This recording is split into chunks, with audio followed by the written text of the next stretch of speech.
റഷ്യയുടെ ഭാവി എന്താവും? അപ്പോൾ അത് ചോദിക്കുന്നതിന് മുമ്പിലെ ഒരു ചെറിയൊരു കഥ ഞാൻ നിങ്ങൾക്ക് പറഞ്ഞുതരാം. 1941 ജൂൺ 22 ജർമ്മനി റഷ്യ തമ്മിലുള്ള യുദ്ധം നടക്കുന്ന സമയത്ത് റഷ്യ എന്ന രാജ്യം ഒരുപാട് അധപ്പതിച്ചു പോയ ഒരു സിറ്റുവേഷൻ ഉണ്ടായിരുന്നു. പക്ഷേ റഷ്യ തന്നെയായിരുന്നു ആ യുദ്ധത്തിൽ വിജയിച്ചിട്ടുള്ളത്. അതുപോലെ തന്നെ റഷ്യയുടെ ജി ഡി പി റേറ്റ് ഒക്കെ വളരെ വളരെ വളരെ കുറഞ്ഞ ഒരു അളവിലായിരുന്നു GDP. ജനങ്ങളൊക്കെ വളരെ ദരിദ്രപരമായിട്ടുള്ള ഒരു സിറ്റുവേഷനിലായിരുന്നു. റഷ്യയിലുള്ള പല ഷോപ്പുകളും അടച്ചുപൂട്ടി, അവിടെ പട്ടിണിയും പരിവട്ടവും എന്നൊക്കെ പറയാം. ആ ഒരു സിറ്റുവേഷനിലായിരുന്നു റഷ്യയുടെ അവസ്ഥ. പക്ഷേ റഷ്യയുടെ ഭാവി നമുക്ക് എൻ്റെ ഒരു അഭിപ്രായത്തിൽ ഈ ഒരു സിറ്റുവേഷനിൽ ഞാൻ നിങ്ങളോട് പറഞ്ഞുതരാം. 2024 റഷ്യയുടെ ഒരു GDP റേറ്റ് എന്ന് പറഞ്ഞു കഴിഞ്ഞാൽ 2.41 ട്രില്യൺ ആണ് റഷ്യന്റെ GDP റേറ്റ് എന്ന് പറഞ്ഞു കഴിഞ്ഞാൽ.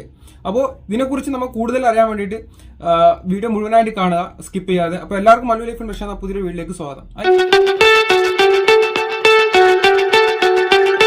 എൻ്റെ പേര് ജാസ്. അപ്പോൾ ഇന്ന് സംസാരിക്കാൻ പോകുന്നത് നമുക്ക് റഷ്യ ജർമ്മനി തമ്മിലുള്ള 1941 ജൂൺ 22 വാറിന് ശേഷം റഷ്യയിൽ ഉണ്ടായിട്ടുള്ള മാറ്റങ്ങളും അതുപോലെ തന്നെ ഇന്നത്തെ റഷ്യയുടെ അവസ്ഥയുമാണ് നമ്മൾ ഇന്ന് കമ്പയർ ചെയ്യാൻ വേണ്ടിയിട്ട് പോകുന്നത്.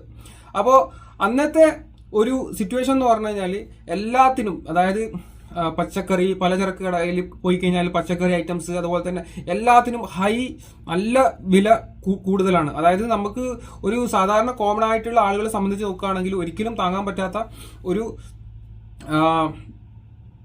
വിലയാണ് റഷ്യയിൽ അന്ന്. ആർക്കും അത്രയും വലിയൊരു ഹൈ റേറ്റ് ആണ്. ആ ലെവലിൽ നിന്നും, കാരണം ഗവൺമെന്റിന്റെ ഭാഗത്തു നിന്നുള്ള യാതൊരു ആനുകൂല്യങ്ങളും ജനങ്ങൾക്ക് ലഭിക്കുന്നില്ല. വളരെ കഠിനമായ വളരെ ക്രിട്ടിക്കൽ ആയിട്ടുള്ള സിറ്റുവേഷനിലൂടെയാണ് റഷ്യൻ ജനത കടന്നുപോയിക്കൊണ്ടിരുന്നത്. പക്ഷെ അതിനുശേഷം റഷ്യ അന്ന് മറ്റു രാജ്യങ്ങളിലേക്കൊന്നും മൈഗ്രേറ്റ് ചെയ്യാറില്ല. കാരണം അവരുടെ കയ്യിൽ ക്യാഷ് ഇല്ല, പ്രോപ്പർ ജോലിയില്ല, അൺഎംപ്ലോയ്മെന്റ് റേറ്റ് വളരെ കൂടുതലായിരുന്നു.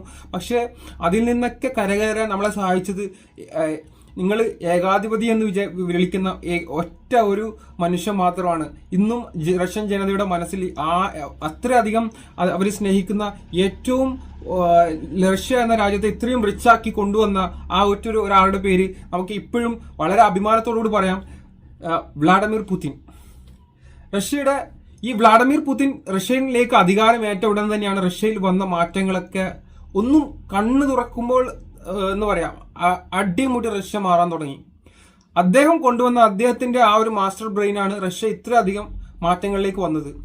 ജോസഫ് സ്റ്റാലിൻ 1941 ജർമ്മനിയും റഷ്യയുമായിട്ടുള്ള ഒരു യുദ്ധം നടക്കുന്ന സമയത്ത് അദ്ദേഹം പല രീതിയിലും മറ്റു യൂറോപ്യൻ യൂണിയന്റെ വാക്കുകൾ കേട്ടിട്ട് പല കാര്യങ്ങളും അദ്ദേഹത്തിന് അതേപോലെ ചെയ്യേണ്ടതായിട്ട് വന്നു.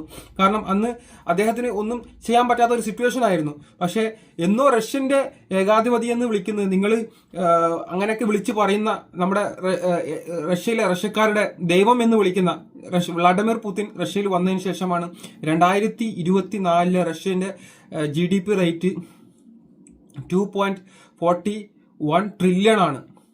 അതുപോലെ തന്നെ 14ാം സ്ഥാനത്താണ് റഷ്യയുടെ ആ ഒരു ഇതിപ്പം വന്നിരിക്കുന്നത്. റഷ്യ ഇത്രയും രാജ്യങ്ങൾ റഷ്യക്കെതിരെ യുദ്ധപരമായിട്ടുള്ള ഒരു സാഹചര്യത്തിൽ അവർ ഒരുപാട് സാങ്ഷനും കാര്യങ്ങളും ഏർപ്പെടുത്തി. റഷ്യ ഇന്നും ഒരു രീതിയിലും അനങ്ങാതെ, റഷ്യയിലെ ജനത യാതൊരു തരത്തിലുള്ള പ്രശ്നങ്ങളും ഇല്ലാതെ ഇന്നും ഇവർ ഏർപ്പെടുത്തിയിട്ടുള്ള ബാൻ ചെയ്തിട്ടുള്ള രാജ്യങ്ങളല്ലാതെ ബാക്കി എല്ലാ രാജ്യത്തേക്കും ഇപ്പോഴും ആളുകൾ ട്രാവൽ ചെയ്തുകൊണ്ടിരിക്കുകയാണ്. അല്ലാതെ നമ്മുടെ റഷ്യ എന്ന രാജ്യം ഒരിക്കലും തകർന്നു പോയിട്ടില്ല. റഷ്യയുടെ ഭാവി ഒരിക്കലും തകർക്കാനും പറ്റില്ല. നാച്ചുറൽ റിസോഴ്സ് ആണെങ്കിലും ഗോൾഡ്, എല്ലാ തരത്തിലും റഷ്യക്ക് മറ്റു രാജ്യത്തെ ആശ്രയിക്കേണ്ട യാതൊരു ആവശ്യവും വരുന്നില്ല. ഇതിൽ തന്നെ റഷ്യക്ക് വേണ്ട എല്ലാ സംഭവങ്ങളും റഷ്യയിൽ തന്നെയുണ്ട്. അതുകൊണ്ട് തന്നെ റഷ്യന്റെ ഡിഫൻസ് സിസ്റ്റം ആണെങ്കിൽ ലോകത്തിൽ തന്നെ ഏറ്റവും ഫേമസ് ആയിട്ടുള്ള ഡിഫൻസ് സിസ്റ്റമാണ് റഷ്യയുടെ ഡിഫൻസ് സിസ്റ്റം. നമ്മുടെ ഇന്ത്യ എന്ന രാജ്യം ഒരുപാട് റഷ്യയുമായിട്ടുള്ള വലിയ ഒരു കരാർ ഓൾറെഡി ഒപ്പിട്ടിട്ടുണ്ടായിരുന്നു. ലോകത്തിൽ തന്നെ ഏറ്റവും വലിയൊരു ആയുധ കച്ചവടവുമായി ബന്ധപ്പെട്ടിട്ടുള്ള വലിയൊരു കരാർ ഓൾറെഡി റഷ്യ ഇന്ത്യ തമ്മിലുള്ള ഒരു കരാറുണ്ടായിരുന്നു. അതുപോലെ തന്നെ റഷ്യ ഇന്ത്യ തമ്മിലുള്ള ബന്ധം അത്രയും സ്ട്രോങ് തന്നെയാണ്. പക്ഷേ ഇപ്പോഴത്തെ ഒരു സാഹചര്യം അനുസരിച്ച്, കാരണം കഴിഞ്ഞ കുറച്ച് വർഷങ്ങൾക്ക് മുമ്പ് റഷ്യ തമ്മിൽ ചെറിയൊരു എന്താ പറയാ, ഒരു പ്രശ്നം എന്നൊന്നും പറയാൻ പാടില്ല, എന്താ പറയുക, നമ്മളൊരു ചൊടി ഉണ്ടായിരുന്നു ചെറിയ രീതിയിൽ, അതൊക്കെ മാറി. അത് ചെറിയൊരു ഈ ഒരു ഡിഫൻസ് സിസ്റ്റവുമായി ബന്ധപ്പെട്ട ഒരു ചെറിയ ചെറിയ ചൊടിയും കാര്യങ്ങളൊക്കെ ഉണ്ടായിരുന്നു. പക്ഷെ അങ്ങനെയല്ല ഇന്ന്. പക്ഷെ ഇന്ന് റഷ്യ ഇന്ത്യ തമ്മിലുള്ള ബന്ധം വളരെ സ്ട്രോങ് ആണ്, വളരെ വളരെ വളരെ അതുകൊണ്ട് തന്നെ ഇന്ത്യക്കാർക്ക് പെട്ടെന്ന് തന്നെ ഇപ്പോൾ റഷ്യയിലേക്ക് വിസ കിട്ടാനുള്ള മെയിൻ ആയിട്ടുള്ള കാരണം ഇന്ത്യ തമ്മിലുള്ള ആ ഒരു ബന്ധം കൊണ്ട് മാത്രമാണ്. മോദി ഗവൺമെന്റ് റഷ്യയിൽ അധികാരത്തിൽ വന്നതിന് ശേഷം റഷ്യ സന്ദർശിച്ചു, പല രാജ്യങ്ങളും സന്ദർശിച്ചു. അതുപോലെ തന്നെ നമ്മളെ ഇന്ദിരാഗാന്ധി ഇവിടെ വന്നിട്ട് റഷ്യ സന്ദർശിച്ചിട്ടുണ്ടായിരുന്നു. നിങ്ങൾക്കറിയാം, മുമ്പ് പല രാജ്യങ്ങളും റഷ്യക്കെതിരെ ഇന്ത്യക്കെതിരെ യുദ്ധം പ്രഖ്യാപിച്ച സമയത്ത് ഇന്ത്യയെ സഹായിക്കാൻ വന്നിട്ടുള്ള ഒരേ ഒരു രാജ്യം മാത്രമേ ഉള്ളൂ. അന്ന് ഇത്രയും രാജ്യങ്ങൾ ഈ ഒരു രാജ്യത്തിനെ പേടിച്ചിട്ട് ഭയന്ന് പിന്മാറണം എന്നുണ്ടെങ്കിൽ ആ രാജ്യത്തിന്റെ പവർ എന്തായിരിക്കണമെന്ന് നമുക്ക് അവിടുന്ന് തന്നെ മനസ്സിലാക്കാൻ പറ്റും.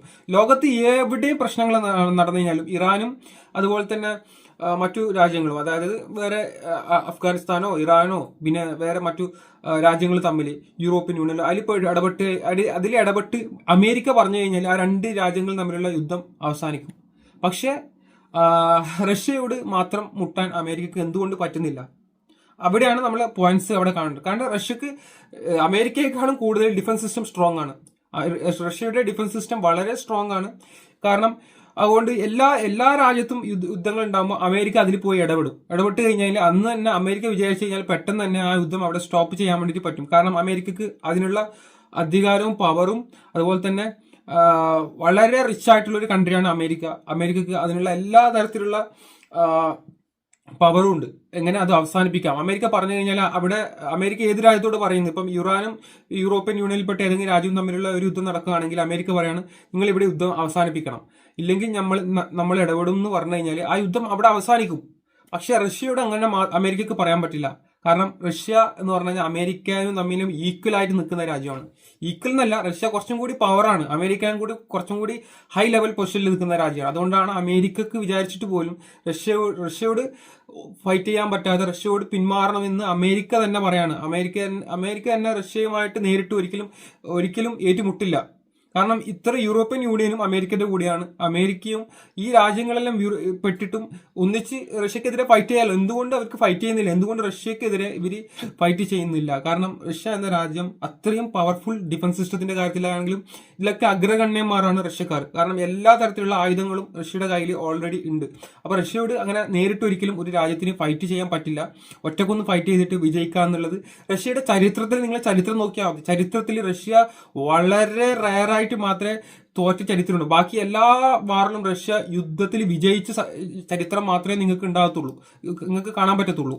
എല്ലാ യുദ്ധത്തിലും റഷ്യ വിജയിച്ച ചരിത്രം മാത്രമേ നിങ്ങൾക്ക് കാണാൻ പറ്റത്തുള്ളൂ. അപ്പോൾ റഷ്യന്റെ ഭാവി എന്താവുന്നുള്ളത് നമുക്ക് പ്രിഡിക്റ്റ് ചെയ്യാതെ തന്നെ നമുക്ക് മനസ്സിലാക്കാൻ പറ്റും. റഷ്യ ഒരിക്കലും തകർന്നു പോകത്തില്ല. ഇപ്പം നിങ്ങൾക്ക് ഇതിൽ തന്നെ ഒരു ഉദാഹരണമാണ് ഇത്തരം രാജ്യങ്ങൾ റഷ്യക്ക് സാങ്ഷൻ ഏർപ്പെടുത്തിയ അമേരിക്ക, പിന്നെ യൂറോപ്യൻ യൂണിയനിൽപ്പെട്ട രാജ്യങ്ങൾ, ലോകരാജ്യങ്ങളിൽ ഒരു 40% രാജ്യങ്ങളും റഷ്യക്കെതിരെ ഉപരോധങ്ങൾ ഏർപ്പെടുത്തിയിട്ട് യാതൊരു തരത്തിലുള്ള പ്രശ്നങ്ങളും റഷ്യക്ക് ഉണ്ടായിട്ടില്ല. അപ്പൊ തന്നെ നമുക്ക് റഷ്യയുടെ ഭാവി എന്താണെന്നുള്ളത് നമുക്ക് പ്രിഡിക്റ്റ് ചെയ്യാൻ വേണ്ടിയിട്ട് പറ്റും. റഷ്യക്ക് ഒന്നും സംഭവിക്കാൻ പോകുന്നില്ല. നിച്ചുവോ നീ പ്രജോ റഷ്യയിൽ പറഞ്ഞു കഴിഞ്ഞാൽ റഷ്യക്ക് ഒന്നും സംഭവിക്കാൻ പോകുന്നില്ല. കാരണം റഷ്യ എങ്ങനെയാണോ അതേപോലെ തന്നെ സ്ട്രോങ് ആയിട്ട് തന്നെ നിൽക്കും. കാരണം റഷ്യന്റെ ഡിഫൻസ് സിസ്റ്റം അത്രയധികം സ്ട്രോങ് ആണ്. അതുപോലെ തന്നെ റഷ്യ ആയുധ കച്ചവടങ്ങൾ, ഇപ്പൊ പല രാജ്യങ്ങളും ഈ ഒരു യുദ്ധത്തിൽ വിജയിക്കുകയാണെങ്കിൽ പല രാജ്യങ്ങളും റഷ്യയിൽ നിന്നുള്ള ആയുധങ്ങൾ വാങ്ങും. റഷ്യ അമിതമായ നല്ല രീതിയിൽ റഷ്യ ഹൈ പൊസിഷനിൽ എത്താനുള്ള സാധ്യതയുണ്ട്. അതുപോലെ തന്നെ റഷ്യന്റെ GDP റേറ്റ് ഒക്കെ കൂടും. അതുപോലെ തന്നെ റഷ്യയുടെ ഗ്രൂബിൾ റേറ്റ് ഒക്കെ നല്ല ഹൈ ലെവലിൽ പോകാനുള്ള സാധ്യതയുണ്ട്. പിന്നെ ബ്രിഡ് കറൻസി ഒക്കെ കൊണ്ടുവരാനുള്ള അതുമായിട്ടൊക്കെ സംസാരിച്ചുകൊണ്ടിരിക്കുകയാണ്. അതൊക്കെ വന്നു കഴിഞ്ഞാൽ റഷ്യ നല്ലൊരു ഹൈ ലെവൽ പോകാൻ പറ്റും. അത് ഒരുപാട് രാജ്യങ്ങൾ റഷ്യ ആശ്രയിക്കേണ്ട ഒരു സിറ്റുവേഷനിലേക്ക് വരും. അപ്പോൾ എന്തായാലും ഇപ്പം തന്നെ പല മാക്ഡൊണാൾഡ്സ് ഒക്കെ തിരിച്ചു വരാണ് റഷ്യയിലേക്ക് തുറക്കാൻ വേണ്ടിയിട്ട്. അതുപോലെ തന്നെ പല സാങ്ഷൻ ഏർപ്പെടുത്തിയിട്ടുള്ള യൂറോപ്പിൽ സാങ്ഷൻ വന്നിട്ടുള്ള എല്ലാം സ്ലോലി ആയി കൊടുത്തുകൊണ്ടിരിക്കുകയാണ്. കാരണം അവർക്ക് വേറെ വഴിയില്ല. കാരണം റഷ്യയിൽ നിന്നുള്ള ഗ്യാസ്, ഓയിൽ, എല്ലാ കാര്യങ്ങളും ഇന്ത്യ വാങ്ങിച്ചിട്ട് ഇന്ത്യ മറിച്ച് അതിന്റെ 3 ഇരട്ടിയായിട്ട് മറ്റു രാജ്യങ്ങൾക്ക് വിൽക്കുകയാണ്. അല്ലെങ്കിൽ റഷ്യയിൽ നിന്ന് ഡയറക്റ്റ് വാങ്ങുവാണെങ്കിൽ അവർക്ക് വളരെ ചീപ്പാണ്. ശരിക്കും പറഞ്ഞു കഴിഞ്ഞാൽ റഷ്യയുടെ ഒരു മാസ്റ്റർ ബ്രെയിനും ഇന്ത്യയുടെ ഒരു മാസ്റ്റർ ബ്രെയിനാണ് അവിടെ മെയിനായിട്ട് അവിടെ കോപ്പറേറ്റ് ആയിട്ട് പോകുന്നത്. കാരണം ഇവർക്ക് ഡയറക്റ്റ് ഈ ഒരു ഇന്ധനങ്ങളൊക്കെ ഡയറക്റ്റ് യൂറോപ്പിൽ കൊടുക്കുകയാണെങ്കിൽ യൂറോപ്പുകാർക്ക് ശരിക്കും പറഞ്ഞു കഴിഞ്ഞാൽ അവരെ ഒരു മൈൻഡ് സെറ്റ് എന്ന് പറഞ്ഞു കഴിഞ്ഞാൽ ശരിക്കും ചിന്തിക്കാനുള്ള ഒരു കഴിവില്ലാത്തവരാണ് യൂറോപ്യൻസ് ജനത എന്നുള്ളതാണ് എനിക്ക് മനസ്സിലാക്കാൻ പറ്റുന്നത്. ഒരു വാശി പിടിച്ചിട്ട് റഷ്യക്കെതിരെ സാങ്ഷൻ ഏർപ്പെടുത്തി, പക്ഷെ അത് അവർക്ക് തന്നെ വിനയായി. അതാണ് ഇവിടെ സംഭവിച്ചിട്ടുള്ളത്. അപ്പോൾ എന്നിരുന്നാലും ഈ ചെറിയൊരു കാര്യങ്ങൾ നിങ്ങളോട് പറയാം. റഷ്യയുടെ ഭാവി ഒന്നും ആകാൻ പോകുന്നില്ല. റഷ്യ ഇങ്ങനെ തന്നെ ഉണ്ടാവും 100%. റഷ്യക്ക് ഒന്നും സംഭവിക്കാൻ പോകുന്നില്ല. അപ്പോൾ ഈ കാര്യം നിങ്ങളടുത്തൊന്ന് പറയാൻ വേണ്ടി വന്നതാണ്. അപ്പം വീഡിയോ ഇഷ്ടപ്പെടുകയാണെങ്കിൽ ലൈക്ക് ചെയ്യുക, ഷെയർ ചെയ്യുക, സബ്സ്ക്രൈബ് ചെയ്യുക. ഇങ്ങനെയുള്ള ഇൻഫോർമേറ്റീവ് ആയിട്ടുള്ള വീഡിയോ കാണുന്നവരെല്ലാം